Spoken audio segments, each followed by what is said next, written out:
大家好，我是阿胖，今天分享一个死面饼子的做法，柔软千层，比花卷简单，一样的好吃，一起来看看吧。首先大碗中准备400克普通面粉，然后向里面加入220毫升70度左右的热水烫面。我们和面的时候，水不要一次性加完，要分次少量慢慢添加。用筷子把盆边的面给刮下来，搅拌成大絮状，我们再下手去揉面团，就很容易把它揉得盆光、面光、手光。揉好后盖上盖子，先放那里醒一会儿。趁着这个时间，我们准备一小把香葱，把它切成葱花。切好后装入盘中，放一旁，然后取出醒好的面团。这个时候再把面团揉一揉，揉光滑。揉好后再放在那里，盖上盖子，让它松弛10分钟。我们去擀面的时候很容易把它擀开。然后取出一只小碗，向里面加入1勺玉米面、1点食用盐、1勺五香粉，烧滚的热油烫一烫，做个油酥。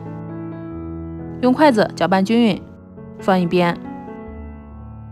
这个时候面团已经醒好了，取出来把它一分为2，先取其中一份，排排气，再把两面收得光滑一些，撒上1点干粉防粘，再用手给它按压按压，这样用擀面杖擀的时候很容易擀开。取出我们的擀面杖，把它擀成尽量薄一点的4边形就好了。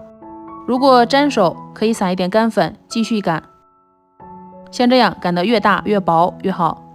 最后撒上油酥，用刮板给它均匀的刮开。油酥刮均匀后，再把准备好的葱花撒进来，然后选择一头，边卷边按压，排出里面的空气。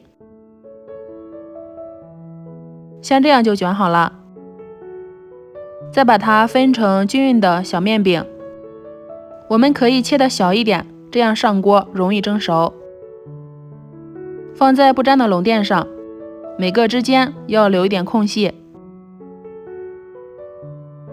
水开后，先把煮熟的鸡蛋捞出来，再把做好的饼子趁着水开上锅，盖上盖子，开大火蒸6分钟就好了。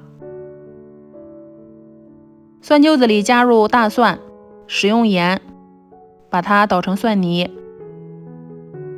再把鸡蛋放进来，然后捣成鸡蛋蒜。捣好后放入小碗中，现在开始调味，向里面加入生抽、米醋、小磨香油，用筷子搅一搅，搅拌均匀，鸡蛋蒜就做好了。这个时候我们的死面饼子也已经蒸好了，趁热把它取出来。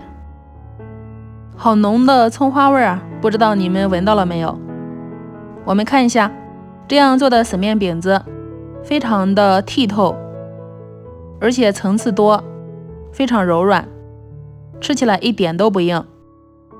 虽然是死面的，但是我们给烫了烫，也是很容易消化的，非常的好吃哦。做好的死面饼子配上鸡蛋蒜，你知道有多好吃吗？你这样吃过吗？真的是太好吃了。喜欢的话可以先收藏起来试试哦。如果你吃腻了包子、花卷、油条，不妨来这样试一试，真的很不错，而且做法还特别的简单。我是阿胖，点我头像还能看到更多美食视频。我们下期节目再见。